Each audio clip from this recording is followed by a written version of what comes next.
নমস্কার। Jatana Kurunka. Forum for Development and Protection of Media Community প্রথম রাজ্য সম্মেলন।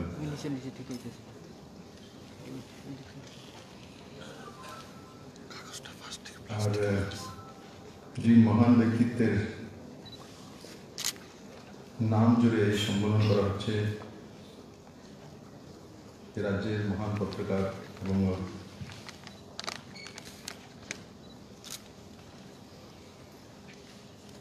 যশস্বী ব্যক্তিত্ব ছিলেন স্বর্গীয় ভূপেন দত্ত ভৌমিক মহোদয়ের নামে এই কার্যক্রম সমর্পিত। এই কার্যক্রমে উপস্থিত চেয়ারম্যান ভূপেন দত্ত ভৌমিক ট্রাস্টের आदरणीय संजय पाल महोदय, श्री परितोष विश्वास editor Jagaran Patrika, Shri Sanjeev Deb editor North East colour, Shri Pranab Sarkar secretary Agartala press club, Shri Shaibak Bhattacharya ji विशिष्ट सांबादिक एवं owner of Vanguard channel, Shri Jayanta Bhattacharya ji bureau chief PTI, Shri Dipak Barak hawker newspaper society, Shri Jamaluddin Kailashahar press का प्रेसिडेंट, उपस्थित राज्येर प्रत्येकटी प्रांत थेके आसा आमार सांबादिक बंधुरा, मीडिया हाउसের ওনারগণ এবং অন্যান্য ভাই বোনেরা,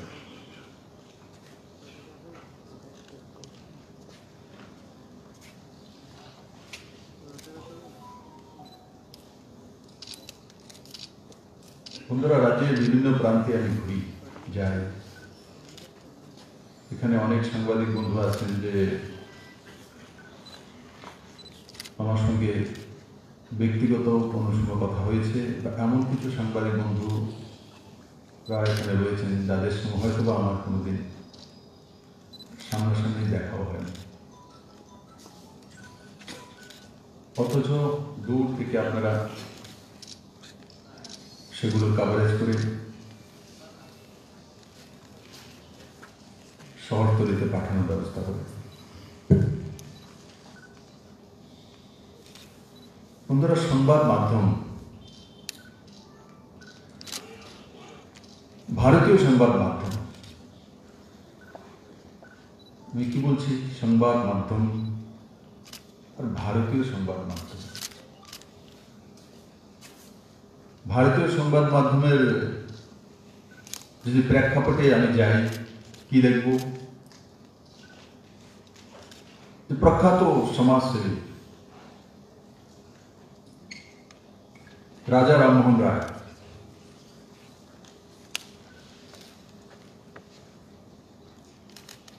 समाज संस्कारक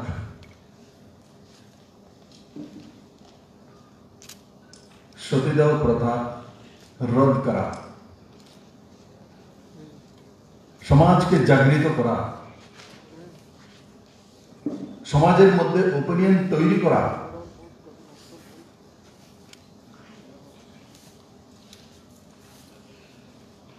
তার জন্য পত্রিকা বের করা। কবে? 1821 সালে বাংলা উইকলি পেপার সংবাদ কৌমুদি।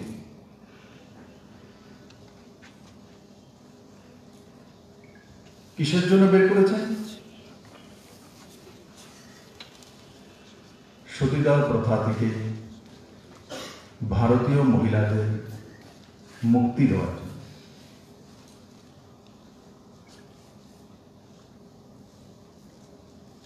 1822 সালে ফরাসি পত্রিকা উনি বের করেছে, তার নাম কি ছিল?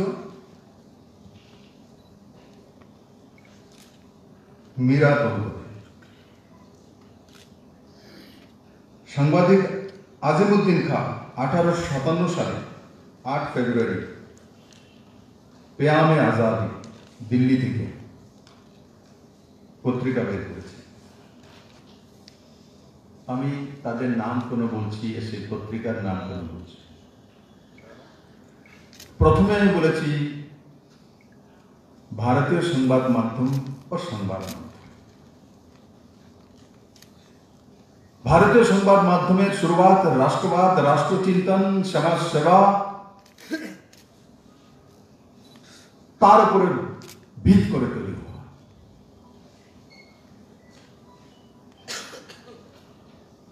ইকোনমি তৈরি করার জন্য না। পরবর্তী সময় তার বিস্তার হয়েছে।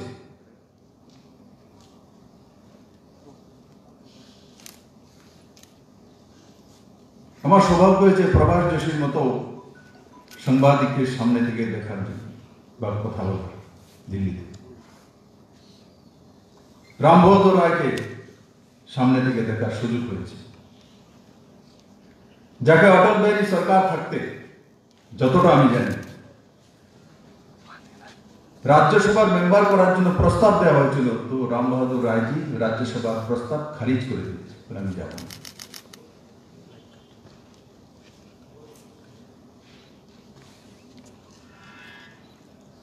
এখানে মঞ্চে এবং সামনে যারা আছেন ওনারা সবাই প্রভাস যোশীকে জানি। নিষ্পাপ নিষ্কলঙ্ক চরিত্র।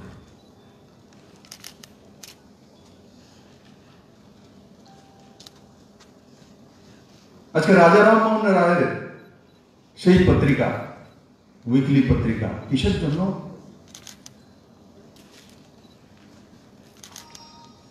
মহিলা সশক্তিকরণের জন্য। আজকে গিয়ে সেই রাস্তাতে মাননীয় দেশের প্রিয় প্রধানমন্ত্রী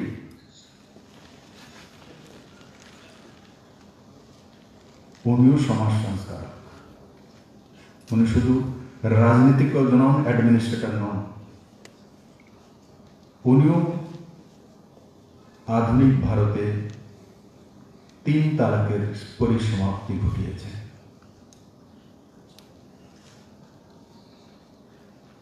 রাস্তা কোথা থেকে এসছে? রাস্তা রাজা রামমোহন এর কাছ থেকে এসছে। আমাদের দেশের সাংবাদিকরা সমাজ সংস্কারক হয়।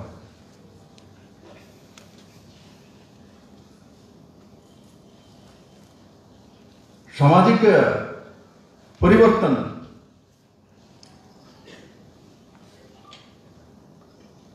সমাজের মধ্যে সচেতনতা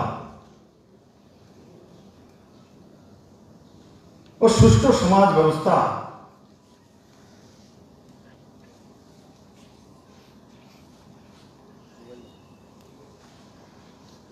তৈরি করতে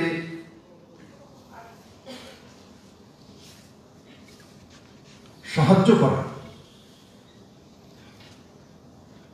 তাদের মূল পদ্ধতি।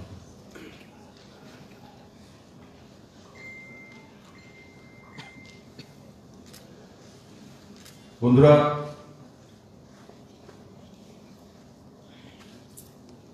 আজকে ভারতবর্ষের সমাজ ব্যবস্থার পরিবর্তন হচ্ছে।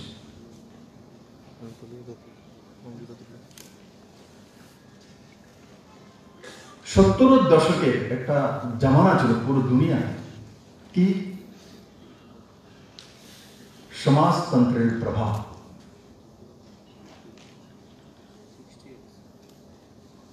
তা থেকে সংবাদ মাধ্যমও মুক্তি পায়নি।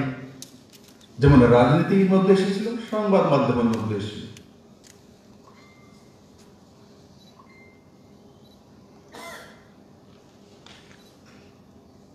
আজকে 2020 সাল, 70-এর দশকে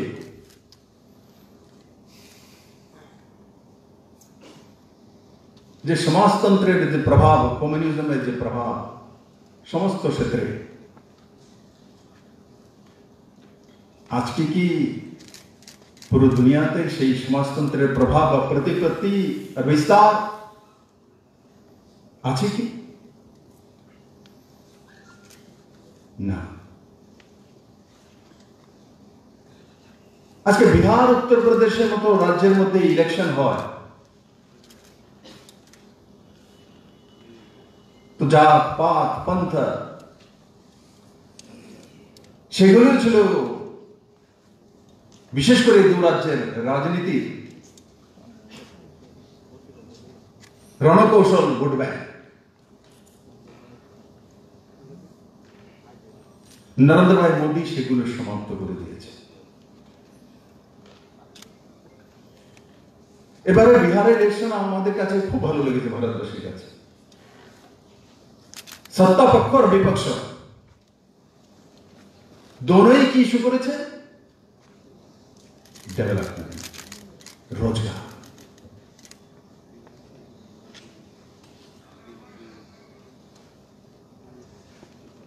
এই সমাজ সুধার কে করেছে? কার কারণে হয়েছে? মাননীয় প্রধানমন্ত্রী নরেন্দ্র ভাই মোদীর কারণে হয়েছে।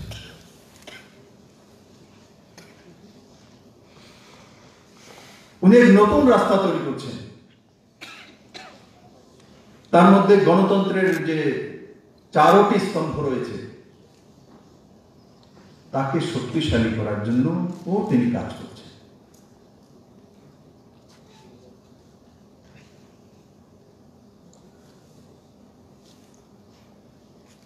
আজকে আদালতের রায়ে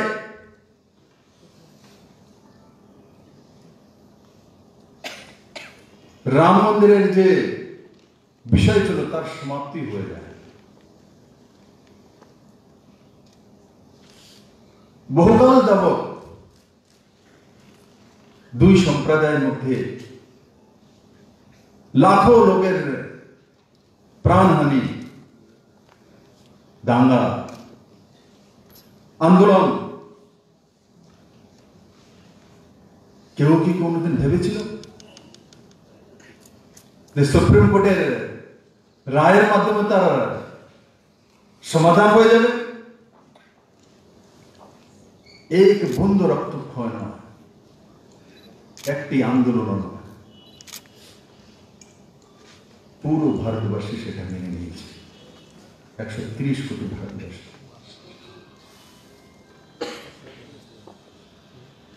আগে কি ভারত সেই দিশাতে ছিল?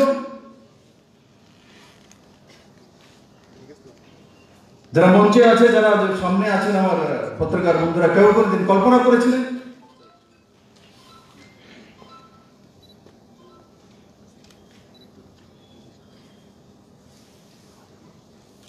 আজকে ভারতীয়ত্ব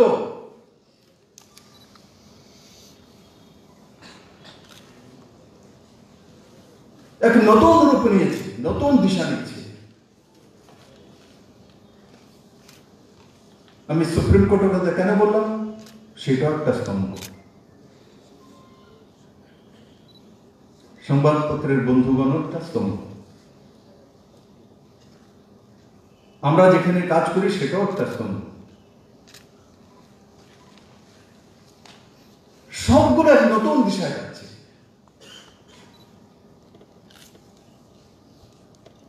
এই দিশাগুলো দিয়ে শুরুয়াত করেছিল, তার জন্য রাজা রামমোহনের নাম প্রথম বললাম। মাঝখানে 70-এর দশকে আমরা সমাজতন্ত্র আর কমিউনিজমে চলে গিয়েছিলাম, তার প্রভাব প্রত্যেক ব্যক্তির মধ্যে এমন হয়ে গেছিল।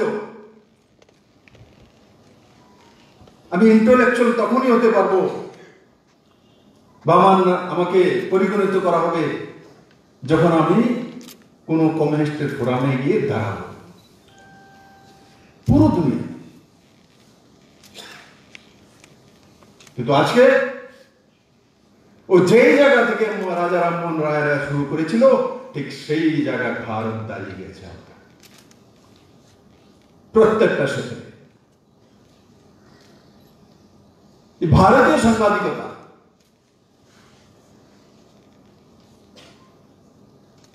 উদ্ধার করা সাংবাদিকতা নয়।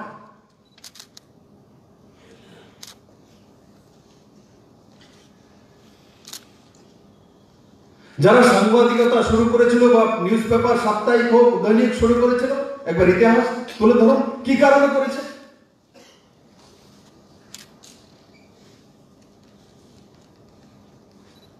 আজকে সাংবাদিকতার মধ্যে প্রফেশনালিজম এসে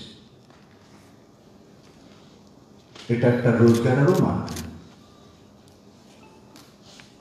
বড় মাত্রায় রোজগার, এমপ্লয়মেন্ট ইন্ডাস্ট্রি।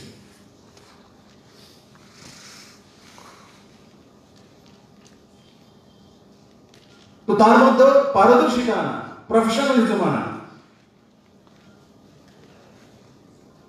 আমি তো আমার সামনে যত সংবাদপত্রের বন্ধুরা বা বোনেরা আছেন, আমি আপনাদেরকে উপদেশ দেব না, কিন্তু আমি বলবো স্বনির্ভর হওয়ার জন্য মাননীয় প্রধানমন্ত্রী যে নারা দিয়েছেন সেটাতে আপনিও কাজ করুন। কেমন কাজ? আমি জানি যারা ডিস্ট্রিক্টে বা মহকুমাতে বা ছোট ছোট গ্রামের মধ্যে থেকে আসে, আমাদের মিডিয়া হাউসগুলি এমন শক্তিশালী নয় যে তাদেরকে 10,000 টাকা করে মাসে দিতে পারে। ও তো সামান্য কিছু একটা দেওয়া, তার পরিবার পালতে হয়, কোথা থেকে করবে?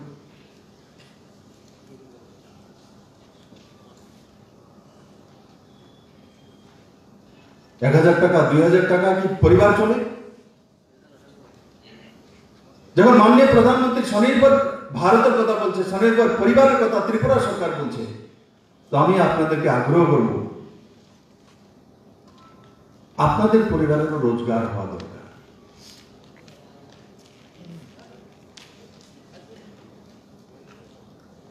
কমসে কম পরিবারের ডাল ভাত আর ছেলে মেয়ের এডুকেশনের ব্যবস্থা তো হওয়া দরকার। আপনার ছেলে মেয়ে এডুকেশন পেলে রাজ্যের এবং রাষ্ট্রের কল্যাণ হবে। আপাত দৃষ্টিতে মনে হয় আমার ছেলেকে ডাক্তার তৈরি করছি, আসলে কি আপনি আপনার ছেলেকে ডাক্তার তৈরি করছেন? ভারত মাতার এক সন্তানকে ডাক্তার তৈরি করছেন।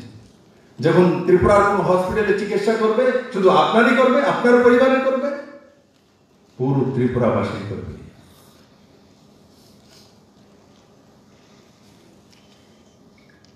আপাত দৃষ্টিতে মনে হয় যে আমি আমার ছেলেকে সেই স্পোর্টস করাচ্ছি,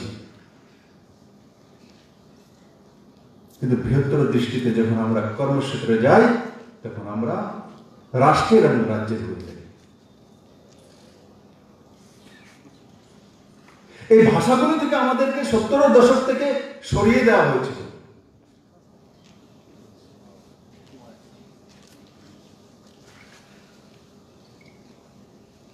সমস্ত কিছুই আন্দোলনের ফল।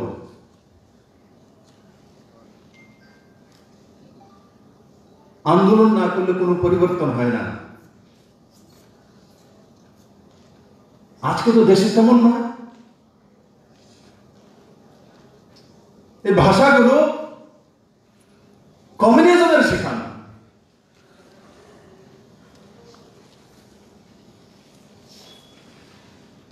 কিষাণ সম্মান নীতির জন্য কোন কৃষককে তো আন্দোলন করতে হয়নি যখন কিষাণ সম্মান নীতি মাননীয় প্রধানমন্ত্রী লাগু করেছিলেন।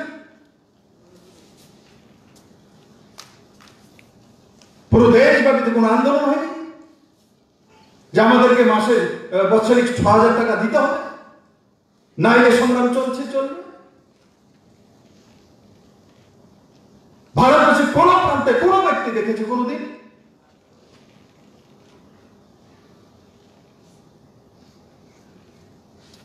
আজকে পারদর্শিতার যুগ।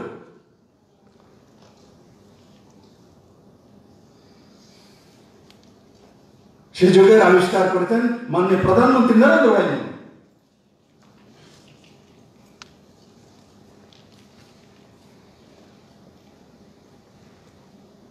খেতমজুরের কথা যারা বলে স্লোগান দিচ্ছেন, আন্দোলন করেছিলেন, করেছে আমার ত্রিপুরা রাজ্যে কৃষকদের জন্য কোন একটা কাজ?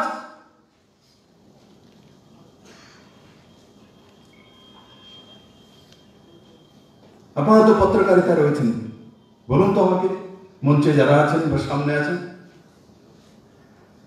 এফসিআই এর মাধ্যমে প্রকিউরমেন্ট, এমএসপি এই সরকার লাগু করেছে।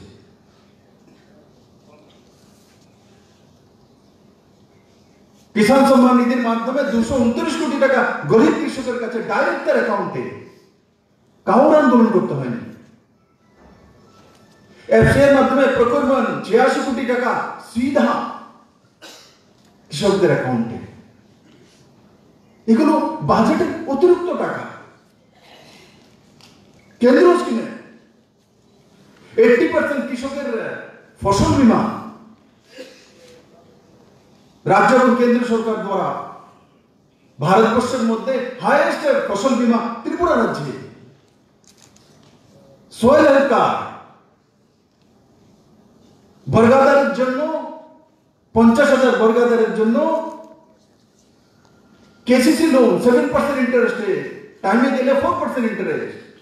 বর্গাদাররা লোন পেতেন না, কারণ বর্গাদারের কাছে জমির মালিকানার কাগজে নেই। আগে আন্দোলন করিয়ে বলে দিতেন যে জমির তো মালিক নেই, আপনিও পাবেন না। কিন্তু এই সরকার কিভাবে করলো? কিভাবে গ্রামীণ ব্যাংক তার ব্যবস্থা করছে? যেটা জাগরণ পত্রিকার বিশ্বাসবাবু বলছিলেন, ঠিক বলেছেন, প্রচার নেই। কিন্তু আমি আপনাকে একটা কথা বলবো, আমি আপনাদের আশীর্বাদ পাই, আগামী দিনও চাইব। আমি গ্রামে যাই, সভা থেকে বেরোনোর সময় 2-4 জন লোকের সঙ্গে কথা বলি। যখন বুড়িমা এসে আমাকে বলে আমার ভাতাটা আটকে দিয়েছে, যখন আমি ঘোষণা করে দিই আপনি পাবেন বেরিয়ারের সঙ্গে, চোখে হাসি আসে। এবং যখন জিজ্ঞাসা করে কল্যাণপুরের ময়দানে যে কিষাণ সম্মান নিধির মাধ্যমে এই মাঠের মধ্যে কে কে পেয়েছেন 6,000 টাকা করে, তখন 1,500 লোক হাত তুলে দাঁড়ায়। মানুষ জানে, গ্রামবাসী জানে কে কতটা কি পেয়েছে। কিন্তু আপনি সঠিক বলেছেন, আইসিএ দপ্তরের মাধ্যমে যে প্রচার প্রসার করা, সেটা আমিও সন্তুষ্ট নই। কিন্তু একটা কথা মনে রাখবেন, এই সরকারটা 25 বছর টানা কমিউনিস্ট সরকারে পড়েছে। তার আগেও 10 বছর সরকার ছিল।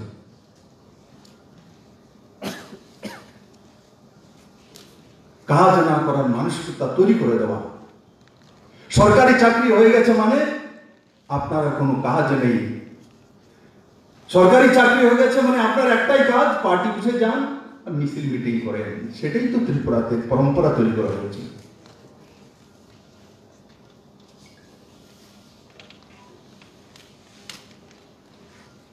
আজকে সেখান থেকে ত্রিপুরা মানুষ বেরোচ্ছে, তো সরকারি দপ্তরগুলো ধীরে ধীরে বেরোচ্ছে। সরকারি দপ্তরগুলো ত্রিপুরার স্বভাবের বাইরে নয়। ওখানে দপ্তরে যারা কাজ করেন এই সমাজের লোক, পুলিশে যারা কাজ করেন এই সমাজের লোক, পত্রকারিতা যারা করেন এরাও এই সমাজের লোক, ত্রিপুরারই লোক। জানে অনজানে প্রত্যেকের মধ্যে তার প্রভাব ছিল। আজকে যদি নরেন্দ্র মোদীর নেতৃত্বে জনমুখী সরকার চলছে, তার প্রভাব যদি বিহারের রাজনীতির মধ্যে হতে পারে, বিহারের সমাজ ব্যবস্থার মধ্যে হতে পারে, লালু প্রসাদের ছেলের মধ্যে হতে পারে, তাহলে এখানে 35-40 বছর কমিউনিস্টের সরকার ছিল, তার প্রভাব কি আমাদের উপর পড়বে না?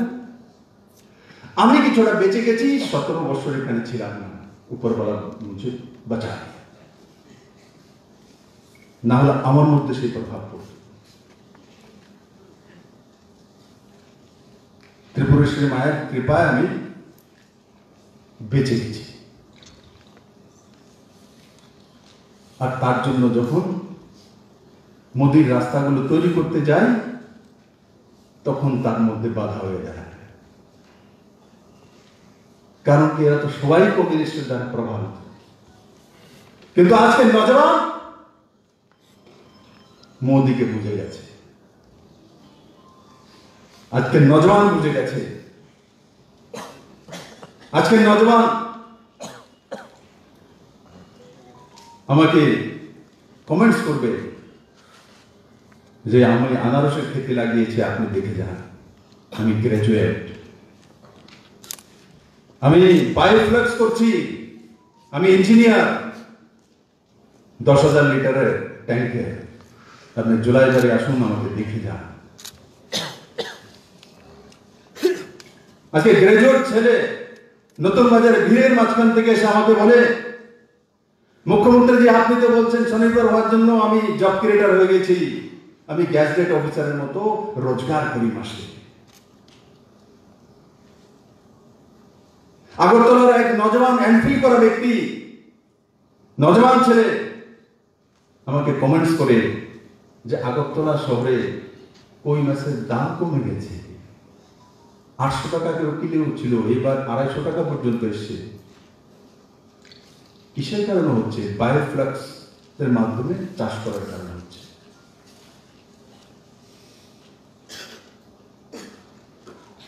ইয়াদ করুন, প্রথম মুখ্যমন্ত্রী হওয়ার পর যখন আমি বলেছিলাম আমরা সবাই মিলে কাজ করি,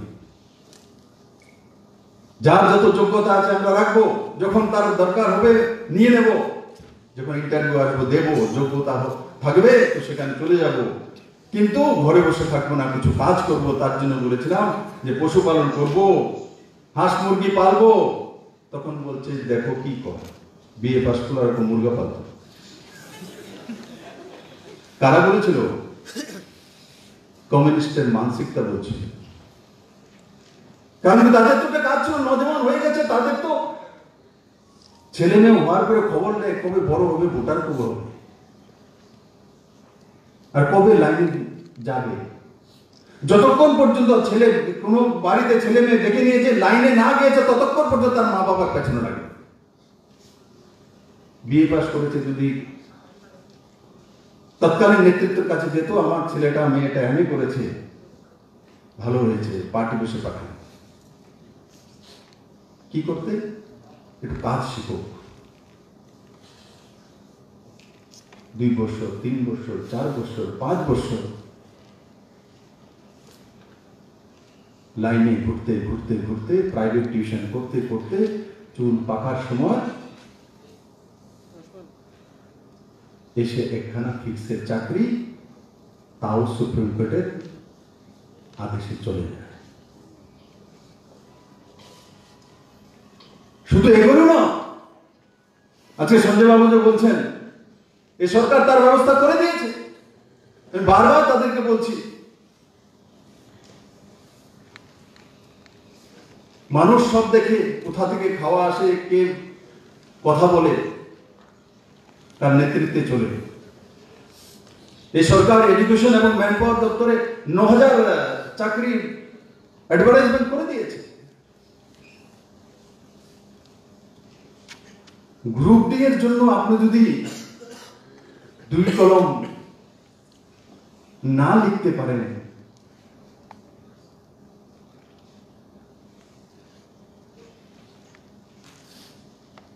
আর বলবেন সরকার এমনিতে এনে অফার দিয়ে দেবে, কোন জায়গাতে আছে, কোন দুনিয়াতে আছে, কোন রাজ্যতে আছে?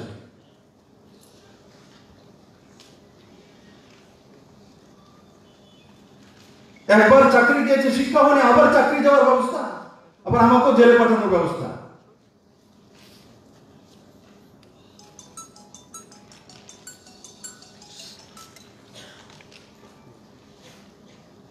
আমি বারবার তাদেরকে বলছি যে সরকার যে ব্যবস্থাটা করে দিয়েছে তার মধ্যে ঝাঁপিয়ে পড়ুন, নিজের অধিকার পেয়ে যাবে, সেটাই রাস্তা।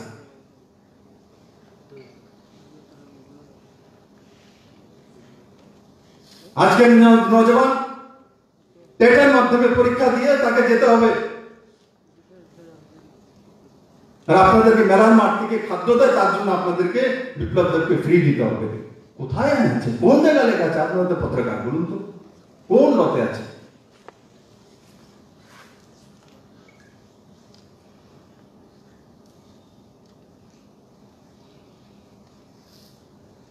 যা যা করার সরকার সবকিছু করে দিয়েছে।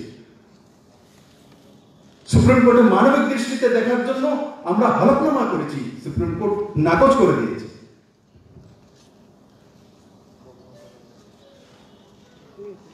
তাই বন্ধুরা, ওই জায়গায় না গিয়ে আমি আপনাদের পরিবারের কাছে যেতে চাই। আপনার ঘরে ছেলে আছে, মেয়ে আছে বা ভাই আছে, স্বনির্ভর করার জন্য এসসি, এসটি, ওবিসি, মাইনরিটি, তার মধ্যে সাবসিডাইজড লোন আছে। আমি প্রণব বাবুকে বলবো, দেখুন কোন কোন পরিবারগুলো দুর্বল আছে, তার মধ্যে কাকে স্বরাজগারী করা যায়। বাবা পত্রিকারিতা করছে, যদি ছেলেকে কিছু একটা করে দেওয়া যেতে পারে, এটা সাবসিডাইজ লোন দিয়ে কোন একটা রোজগারের ব্যবস্থা, তবেই যে পারদর্শী পত্রিকারিতা আসবে, না হলে পর নির্ভরশীল পত্রিকা চলে আসবে। তখন স্বাধীনভাবে জনতার মত প্রকাশ হয়ে আসবে।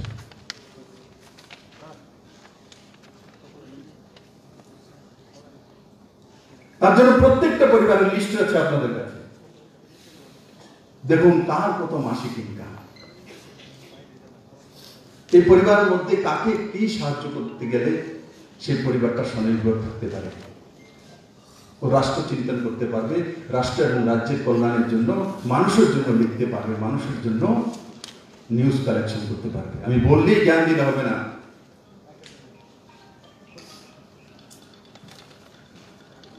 যাতে কারোর দ্বারা প্রভাবিত না হতে পারে। তবেই হবে যখন নিজের পরিবারটা স্বনির্ভর হয়ে যাবে।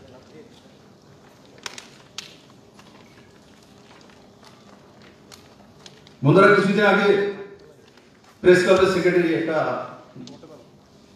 পত্রচারিতা আমার সঙ্গে করেছিলেন, যে আপনি তো জ্যাকেট দিয়েছেন সারা ত্রিপুরা রাজ্যে, আরো 222টা দেওয়া হয়েছে, আরো 300 চেয়েছে, দিয়ে তো।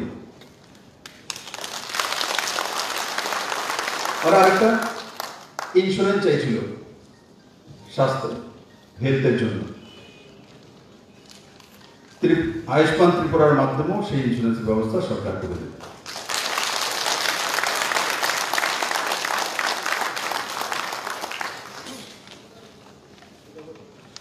আমি দিচ্ছি না, এই হাততালি ত্রিপুরাবাসীর জন্য দিয়ে, এই ত্রিপুরাবাসীর ট্যাক্সের পয়সা, বাজেটের পয়সা, আপনারাও ত্রিপুরাবাসী। তার জন্য আমি চাইছি এই হাততালিটা আগামীবার যখন 1 বছর পরে আবার এই সেমিনার হবে, তো প্রত্যেকটা সংবাদপত্রের সঙ্গে যারা জড়িত রয়েছে ওনারা যাতে স্বনির্ভর হয়ে যায়, আমার পরিবার। তো স্বনির্ভর সাংবাদিকতা আসবে আমার কাছে।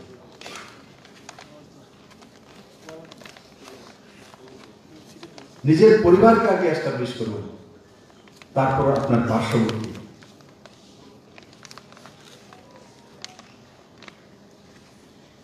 সরকার তো স্বনির্ভর পরিবারের জন্য যোজনা লাগু করেছে।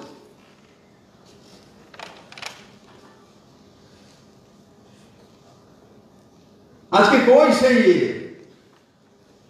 কমিউনিজম বা মানসিকতা সম্পন্ন সেই বুদ্ধিজীবীরা? কেন জোলাবেড়ে গিয়ে আমার সেই ইঞ্জিনিয়ার ছেলেকে জিজ্ঞাসা করে না তুমি মাছের চাষ কেন করো? হিম্মত আছে যাওয়ার জন্য? বলুন তো, ওই সময় যারা যারা বলেছিল একটা ফোন করে আপনারাই বলুন তো, যান না গিয়ে দেখুন ইঞ্জিনিয়ারকে জিজ্ঞাসা করুন তুমি মাছের চাষ কেন করো? তোমার হাতে তো মাছের গন্ধ চলে আসবে।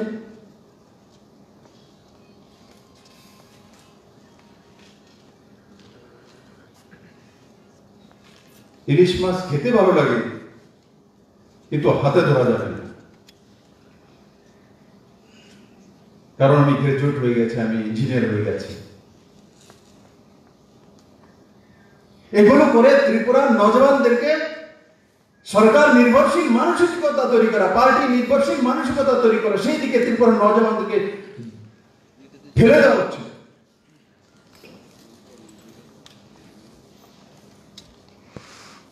আমি সমস্ত সংবাদপত্রের মাধ্যমের পত্রকারদের, সাংবাদিক ভাইদেরকে বলতে চাই, আপনারা 33টা ডিপার্টমেন্ট আছে ত্রিপুরা সরকারের, এই ডিপার্টমেন্টে এই সরকার আসার পর কোন কারণে ডাউন হয়েছে আমাকে দেখিয়ে। সমস্ত ডিপার্টমেন্টের মধ্যে অ্যাচিভমেন্ট এসেছে, প্রত্যেকটা ডিপার্টমেন্টে। যে বড় বড় মূল ডিপার্টমেন্ট এডুকেশন, সবচেয়ে বেশি চাকরিজীবী মানুষ তার মধ্যে।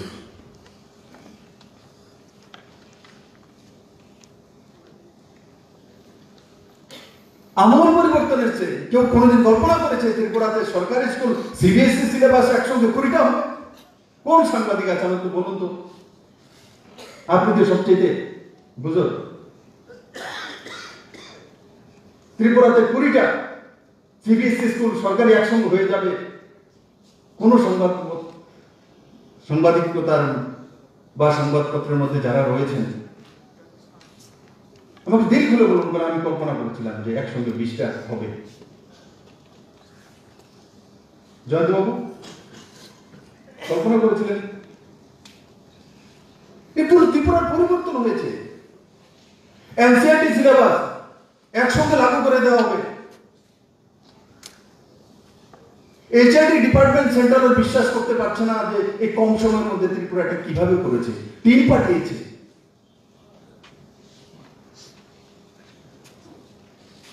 কতগুলো নতুন ইংলিশ মিডিয়াম স্কুল। আরে শিক্ষাই তো জাতির মেরুদণ্ড, সেটাকে যদি না ঠিক করি,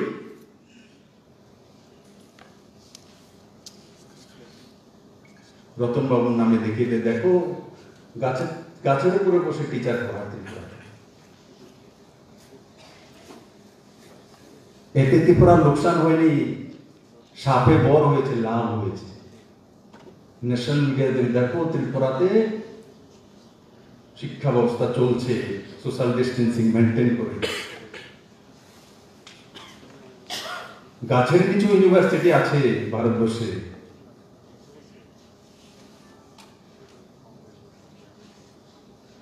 গাছের নিচে পড়লে বিদ্বান হবে না, তাহলে বিশ্বভারতী কি?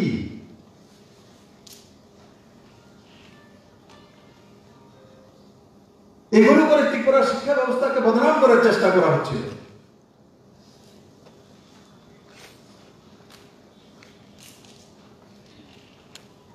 এই সরকার আসার পর পাশের হারও বেড়েছে, ট্যালেন্টের হারও বেড়েছে। দক্ষিণে আমি খুব খুশি, একসঙ্গে 9টা মেয়ে, সবগুলো মেয়ে, 9টা মেয়ে স্ট্যান্ড করেছে 12th এবং 10th। রেকর্ড এটা ত্রিপুরার মধ্যে।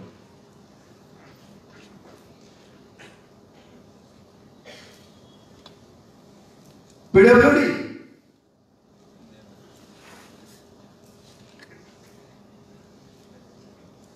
হাইয়েস্ট কাজ হচ্ছে। যে গ্রামের রাস্তাগুলো খারাপ হয়ে আছে সেগুলো পুরনো সরকারের সময় পিউসিকে দেওয়া হয়েছিল, তার 80% বিল দিয়ে দেওয়া হয়েছিল, তার প্রবলেম চলছে, কিন্তু সেগুলো আমরা একটু টেক ওভার করছি। पीडब्ल्यूडी और एनएचआईडीसीएल मिले त्रिपुराते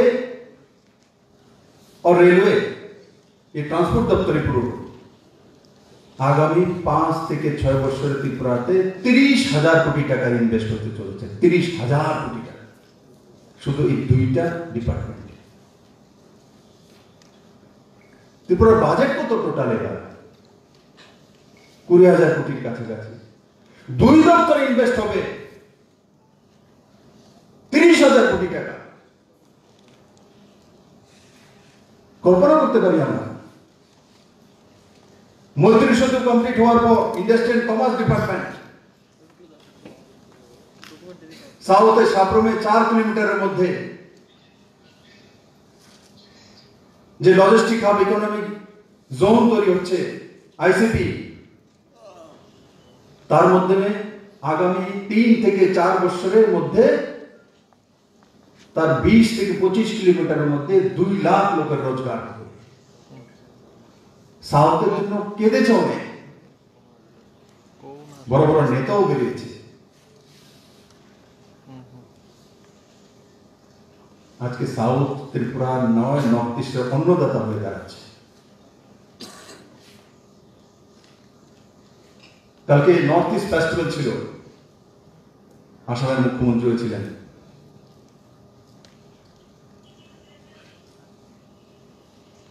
আমি সর্বানন্দ সোনালজিকে তুলে ধরেছি মুখ্যমন্ত্রী মহোদয়, ট্রান্সপোর্টেশন তো আপনার আসামে ফেনী নদী দিয়েই করতে হবে, কারণ কি আপনার কাছ থেকে হলদিয়ার দূরত্ব 1141 কিলোমিটার, আর সাব্রুম থেকে গুয়াহাটির দূরত্ব কত? 650 কিলোমিটার। আধা ট্রান্সপোর্টেশন কস্ট কম হয়ে যাবে। তো কেন নর্থ ইস্টের রাজ্যগুলো এখান দিয়ে করবে না?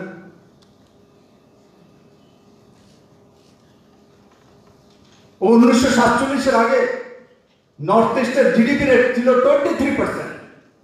তার কারণ এই চট্টগ্রাম বন্দরগাহ।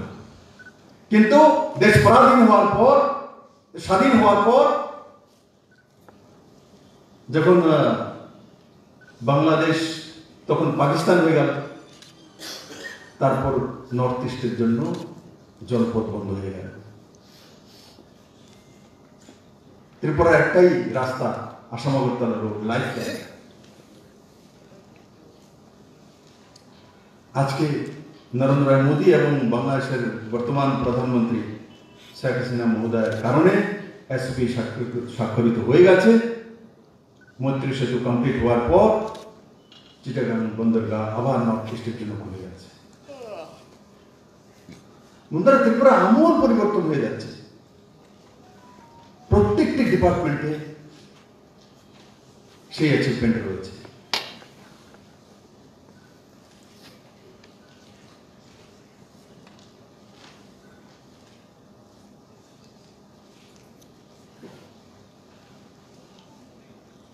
हेल्थ हो, सोशल जस्टिस एम्पावरमेंट हो,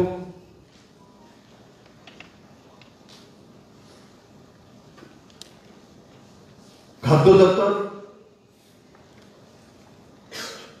ভারতবর্ষের মধ্যে 3 রাজ্য ইপিডিএস সিস্টেমের মাধ্যমে রেশন পৌঁছাতে পারে। 3 রাজ্যের মধ্যে ত্রিপুরা রয়েছে। এগ্রিকালচার, ছোট রাজ্যগুলির মধ্যে প্রথম, পুরো ভারতবর্ষের মধ্যে 2019-এর যে সার্ভে রয়েছে, ত্রিপুরা 3য় স্থানে রয়েছে এগ্রিকালচার গুলোতে। পার ক্যাপিটা ইনকাম 2017 পর্যন্ত 1,04,444 পার ক্যাপিটা ইনকাম। এখন ত্রিপুরার মানুষের পার ক্যাপিটা ইনকাম কত? 1,23,500 এর কাছাকাছি, মানে 23% গ্রোথ। 23%। কিন্তু তখন আবার আমার জাগরণ পত্রিকার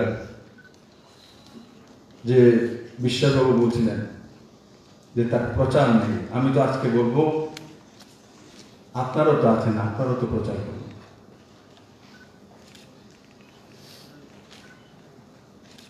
আমি এই কথাগুলো প্রথম বলেছি এমন নয়, বারবার বলছি।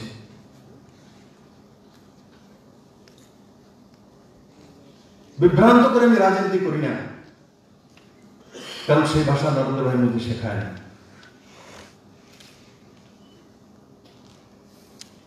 মানুষের কল্যাণের মাধ্যমে সোসাইটি ডেভেলপমেন্ট,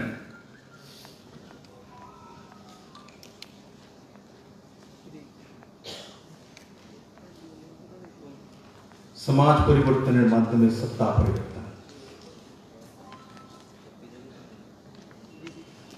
সেই দিশাতে সরকার কাজ করে।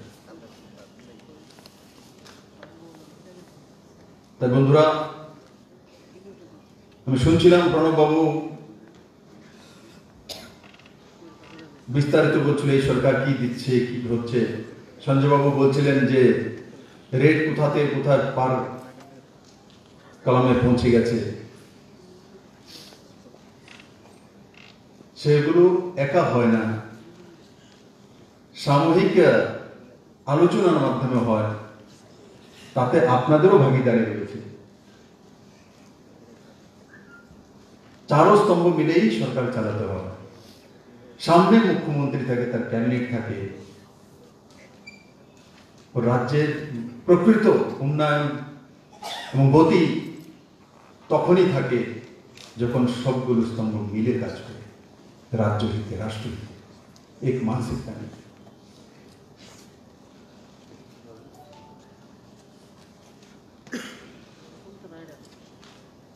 আমি আশা করি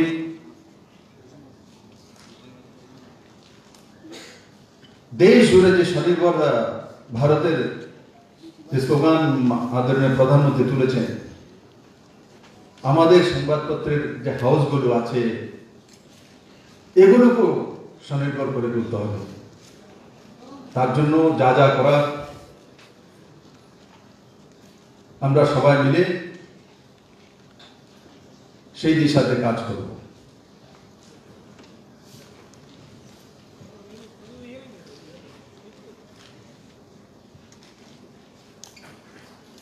বন্ধুরা,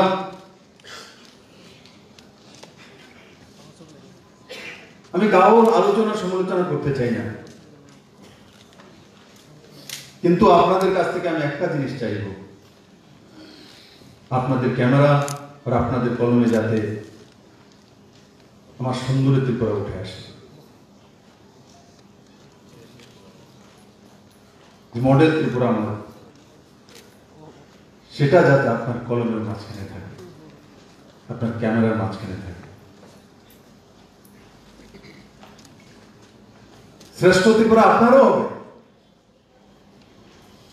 চিটাগাং বন্দর দিয়ে যখন বিজনেস শুরু হবে, 2000 কোটি টাকার কমসে কম বিজনেস শুরু হবে, তখন তার ভাগিদারি সমস্ত ত্রিপুরাবাসী পাবে। কারণ গভর্নমেন্ট বড় মাত্রায় ট্যাক্স পাবে, সেই ট্যাক্স দিয়ে জনসুবিধাগুলি আবার তৈরি করা হবে।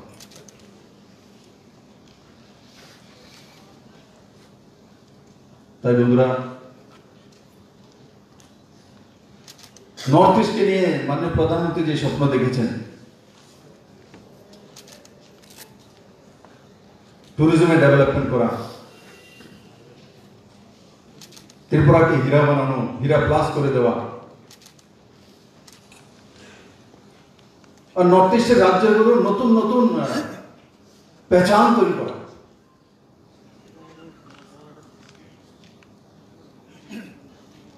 আজকে নতুন সরকার আসার পরে একটা জিনিস তো হয়েছে আমার ত্রিপুরাবাসী, এখন বাইরে গেলে আমার বাড়ি ত্রিপুরা বললে বলতে হয় না যেটা শিলচরের কাছে। কেউ আর দ্বিতীয়বার জিজ্ঞাসা করে না ত্রিপুরাটা কোথায় আছে। আমি বহুকাল ত্রিপুরার বাইরে ছিলাম, যখনই বলতাম আমি ত্রিপুরার আমার বাড়ি, বলে দেশ ত্রিপুরা কোথায়,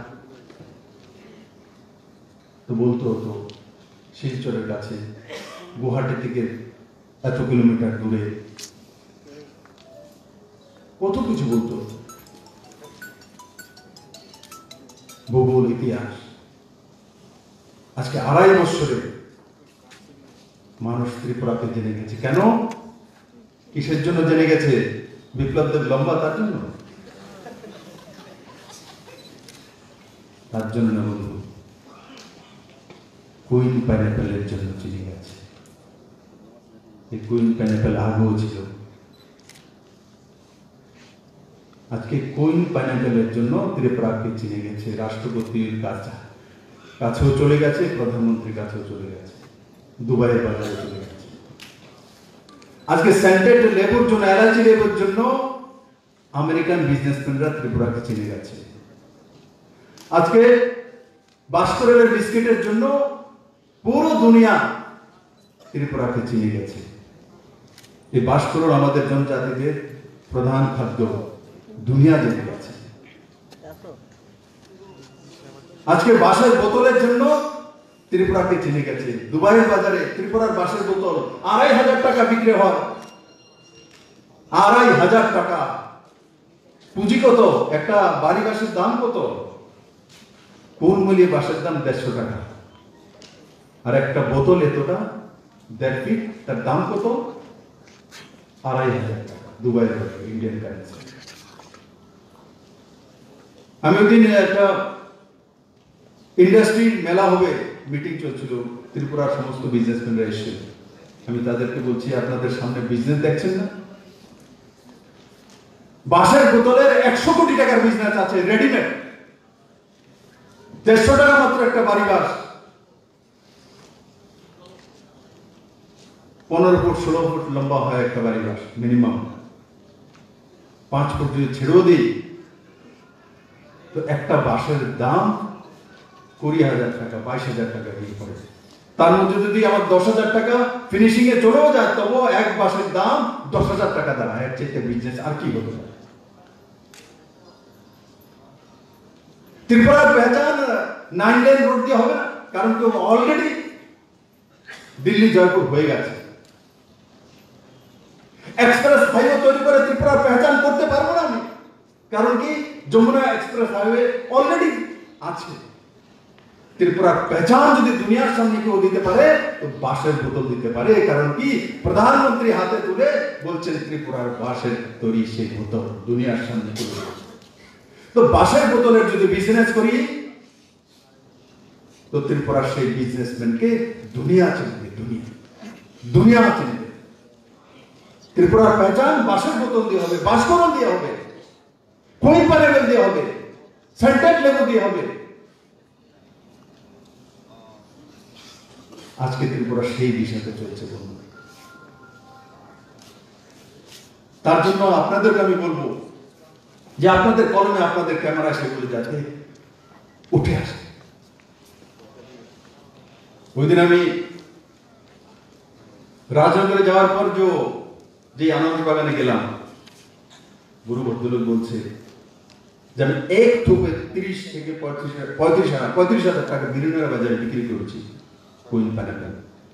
বলে আপনি বলার পরে আমার ছেলে গ্রাজুয়েট ছেলে আরো 2000 গাছ লাগিয়েছে, ওটা একটু দেখুন না স্যার, কত উৎসাহ তার মধ্যে। আগে 16 কানি ছিল স্যার, এখন 20 কানি করেছি, 22 কানি হয়ে গেছে। আপনি আমি যাচ্ছি না, স্যার দেখুন না ওই জায়গাটা একটু দেখুন, কত উৎসাহ তার মধ্যে। তারপরে আমি বললাম আপনার এখানে কত করে বিক্রি হয়? বলে ছোটতে ছোট আনারস 10 থেকে 15 টাকা, আর আমি 70 থেকে 90 টাকা পর্যন্ত এক আনারস বিক্রি করেছি। আগে কত করতেন? বলে 50 পয়সা, 1 টাকা 2 টাকা, তার উপর হোলসেল। আজকে ত্রিপুরা সেই জায়গায় দাঁড়িয়ে গেছে। নরেন্দ্র মোদী বলেছে 2022 এর মধ্যে ডাবলিং ইনকাম লাগবে, কিন্তু এই সরকার 2022 এখনো আসেনি। আমাদের এগ্রিকালচার গ্রোথ 2017-তে 6.4% ছিল, এই সরকার 2 বছরের মধ্যে এগ্রিকালচার গ্রোথ 13.5% করে দিয়েছে, মানে ডাবলের চেয়ে বেশি করে দিয়েছে। এখনো 2022 বাকি রয়েছে।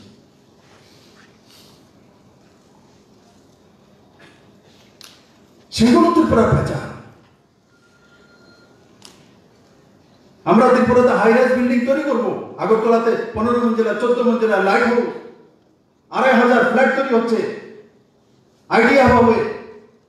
এগুলো ত্রিপুরার পরিচয় দিতে পারবে না, কারণ কি এখানে 14 মঞ্জিলা বিল্ডিং, দিল্লি মুম্বাইতে কত মঞ্জিলা আছে? তো কোথায় ত্রিপুরা কম্পিটিশন করবে? কিন্তু দরকার আছে, সেগুলো আমরা করবো আমাদের সোসাইটিকে ডেভেলপ করার জন্য, টাউনশিপকে ডেভেলপ করার জন্য। এডিবির মাধ্যমে গত 2 দিন আগে 1600 কোটি টাকা আর 500 কোটি টাকা 2100 কোটি টাকা স্যাংশন। কিসের জন্য? আরবান বডিগুলোকে ডেভেলপ করার জন্য। আরবান বডিগুলোর জন্য এই 20টা যে আরবান বডি আছে ত্রিপুরাতে, তার ডেভেলপমেন্টের জন্য 2100 কোটি টাকা স্যাংশন এই রাজ্যে। 72 থেকে নিয়ে এই পর্যন্ত 2100 কোটি টাকার কোনো স্যাংশন নেই, সবগুলো কোন মিলে। আপনারা অঙ্ক গণিত করে নেবেন মিলিয়ে, তারপর আমাকে বলবেন বলে আপনি যেটা বলেছেন সঠিক বলেছেন না ব্যাঠিক বলেছেন।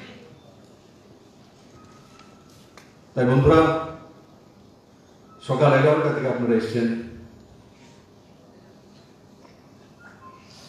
আমি জানি আপনাদের খিদে লেগেছে।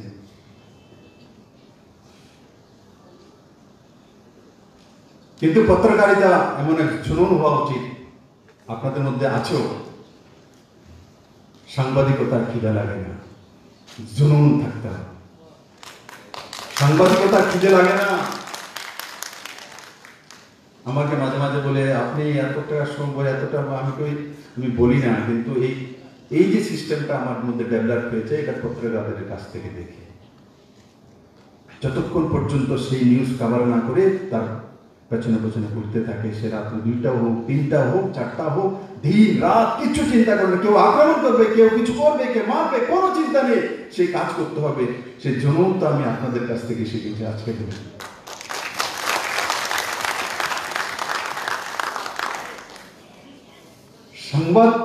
সাংবাদিকের খিদে লাগে এমন নয়, তাদের মধ্যে একটা জুনুন নিয়ে এই মাধ্যমে আসে, সংবাদের একটা জুনুন নিয়ে আসে। এটা আপনাদের কাছ থেকে আমি শিখেছি। যখন আমি জুনুন নিয়ে ভাগি কাজের পেছনে, যে রাত্রে 3টা হলে কাজ করব, গ্যাসের লাইন বুদ্ধচুর নগরে বন্ধ করে দিয়েছে, তো অফিসারদের বলি রাত্র 12টার মধ্যে আজকে চালু করতে হবে। রাত্রে 12টা পারেনি, ভোর 4টার মধ্যে লাগু করেছে।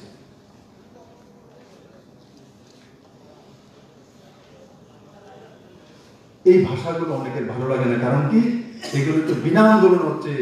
যদি আন্দোলনই না থাকে তো অনেকের তো রোজি রোজগার পুরো নৌকা ডুবছে, জাহাজ শুদ্ধ ডুবছে। কারণ আগে রোজগারই ছিল আন্দোলনের নামে এই রোজগারের ব্যবস্থা। এখন আর ত্রিপুরাতে আন্দোলনের নামে রোজগারের ব্যবস্থার পথ বন্ধ হয়ে যাচ্ছে। এখন কাজ করতে হবে, স্বনির্ভর হতে হবে। তার জন্য আপনাদেরকে আমি বলছি যে আপনাদের পরিবারকে স্বনির্ভর করুন। আমার কাছ থেকে আমি সাহায্য সহায়তা সরকারের তরফ থেকে কিভাবে করতে পারি, সবাই বসে প্রত্যেকটা পরিবারকে, আমি বলি না আপনাদেরকে একদিনে লাখপতি কোটিপতি করে দেব, কিন্তু বাজারের মধ্যে থেকে কিভাবে আপনাদের পরিবারকে স্বনির্ভর করা যেতে পারে তার রাস্তা নিশ্চিত আমি তৈরি করব। আমি আপনাদের কমিটিকে বলবো সেই বিষয় নিয়ে আমার সঙ্গে আলোচনা।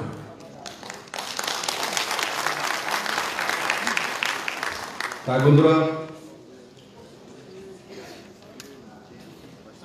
আমি আশা করব আজকের দিনের যে সেমিনার তার নিশ্চিত সার্থকতা আসবে। আগামী 1 বছর করে যখন আমাকে যদি প্রণববাবুরা ডাকে তাহলে আসবো, তো আমি আপনাদেরকে প্রত্যেকের পরিবারের সম্বন্ধে জানতে চাইব, যে আপনার পরিবারের ছেলে মেয়ে কি, মা কি করে, বাবা কি করে, রোজগার কত, পরিবর্তন হয়েছে কি, যেটা আমি আজকে বললাম সেটা লাগু হয়েছে কি আপনার পরিবারের জন্য, সেই বিষয়ে কথা বলবো। এক পারস্পরিক হৃদ্যতা তৈরি করতে হয়, পারিবারিক সম্পর্ক তৈরি করতে হয়। ভারতবর্ষ আমরা জয়েন্ট ফ্যামিলিতে বিশ্বাস করি, আর দেশের বাড়িতে তো আমরা জ্ঞাতি গোষ্ঠী মিলে এক গ্রামের মধ্যে থাকি। আমরা সেই ভারতবাসী, আমরা কেউ রাশিয়া থেকে আসিনি, চীন থেকে আসিনি, কেউ আসছে রাশিয়া থেকে, চীন থেকে, কেউ রাশিয়া চীন থেকে আসেনি। নাহলে তামিলনাড়ু থেকে এসছি, না হলে জম্মু কাশ্মীর থেকে, না হলে নর্থ ইস্ট থেকে, না হলে মধ্য ভারত থেকে।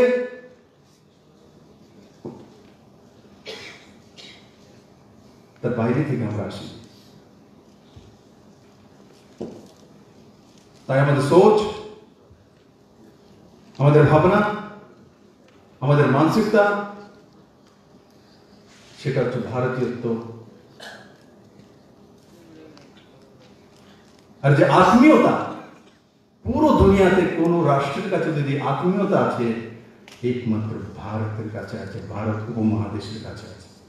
ভারত টুকরো হয়েছে, তার জন্য এক পার্ট পাকিস্তানে চলে গেছে, এক পার্ট শ্রীলঙ্কাতে চলে গেছে, এক পার্ট বাংলাদেশে চলে গেছে, এক পার্ট বার্মাতে চলে গেছে, কিন্তু পুরো ভারতীয় যে উপমহাদেশ আছে দেখবেন একমাত্র আত্মীয়তা, অতিথি দেব ভব মানসিকতা, মানুষকে নারায়ণ রূপে দেখার মানসিকতা, গাছকে পুজো করার, পাথরকে পুজো করার মানসিকতা, কঙ্করের মধ্যে শিব রয়েছে তার মানসিকতা ইউরোপে নেই, রাশিয়ায় নেই, চীনে নেই। তার জন্য 70-এর দশকের যে মানসিকতা এসেছিল, সেটাই আমাদের ভারতীয়ত্বের সবচেয়ে বেশি লোকসান করেছে। কিন্তু অটলজির নেতৃত্বে যখন কিষাণমুখী সরকার এসছে আর মাননীয় প্রধানমন্ত্রীদের নেতৃত্বে 2014-তে নিরঙ্কুশ সংখ্যাগরিষ্ঠ সরকার এসছে, তখন সেই গান্ধীর সেই গ্রাম স্বরাজের যে পরিকল্পনা ছিল, সেই পরিকল্পনা বাস্তবায়িত হয়েছে। স্বচ্ছ ভারত বাস্তবায়িত হয়েছে, মহিলা সশক্তিকরণ বাস্তবায়িত হয়েছে, ইকোনমি বাস্তবায়িত হয়েছে, স্বরোজগার বাস্তবায়িত হয়েছে, সেলফ ইকোনমি বাস্তবায়িত হয়েছে। আজকে ভারত এক নতুন দিশায় চলছে। আমি আশা করি আমার সমস্ত সংবাদ মাধ্যম এবং সাংবাদিকরা যারা রয়েছেন, যারা এই মঞ্চে নেই, আমি তাদেরকেও বলবো, আমি আপনাদেরও মুখ্যমন্ত্রী, আমি 37 লক্ষ ত্রিপুরাবাসীর মুখ্যমন্ত্রী, যারা এখানে আসেননি আমি তাদেরকেও নিবেদন করবো, আমি যা যা বলেছি শুধু এই রুমে যারা রয়েছেন তারাই পাবে এমন না, যারা আসেননি তারাও পাবে, তারাও ত্রিপুরার সাংবাদিক হবে। কারণ আমি যে জায়গায় বসে আছি সেই জায়গাতে এক জায়গা তেল দেবো, এক জায়গায় জল দেবো, সেটা রাজধর্ম হবে না। সাংবাদিক তো এরাও ত্রিপুরা, আমি ওনাদেরকে শ্রদ্ধা করি। কোনো না কোনো সময় সবাই মিলে আমরা কাজ করেছি। এই ত্রিপুরা একলা মুক্ত হয়নি, পৃষ্ঠাকে মুক্তিকে নিয়ে, সংবাদ মাধ্যম থেকে নিয়ে, বিজনেসম্যানকে নিয়ে, আম জনতা, সর্বোপরি মাননীয় প্রধানমন্ত্রী অমিত ভাই শাহ, এই সবাই মিলে ত্রিপুরার মুক্তি করিয়েছি। সেই মুক্তির হকদার আমরা সবাই, আমি একলা নই। আমি একটা রাজনৈতিক পার্টির নেতৃত্ব করতাম, তার জন্য সামনে আমাকে রাখা হয়েছে। আপনারা সবাই তার ভাগিদার। সর্বশ্রেষ্ঠ ত্রিপুরা নির্মাণের আপনারা সবাই সেনানী, আমিও তার মধ্যে একজন। দায়িত্ব দেওয়া হয়েছে, তার জন্য কাজ করছি। আমি আশা করি ত্রিপুরার সমস্ত সংবাদপত্রের মাধ্যমগুলো একত্রিত হয়ে এক মানসিকতা নিয়ে কাজ করবে এবং সর্বশ্রেষ্ঠ সংবাদ মাধ্যম ত্রিপুরার মধ্যে তৈরি করবে। সবাইকে অনেক অনেক ধন্যবাদ। জয় হিন্দ। ধন্যবাদ মাননীয় মুখ্যমন্ত্রী শ্রী বিপ্লব কুমার দেব মহাশয়কে ওনার এই বহু মূল্যবান বক্তব্যের জন্য। আমরা কৃতজ্ঞ, আমরা ধন্য যে ব্যস্ততার মধ্যেও আমাদের ডাকে সাড়া দিয়ে এফডি পিএমসির এই প্রথম রাজ্য সম্মেলনে এসে উপস্থিত হয়েছেন রাজ্যের মাননীয় শিক্ষা ও আইনমন্ত্রী শ্রী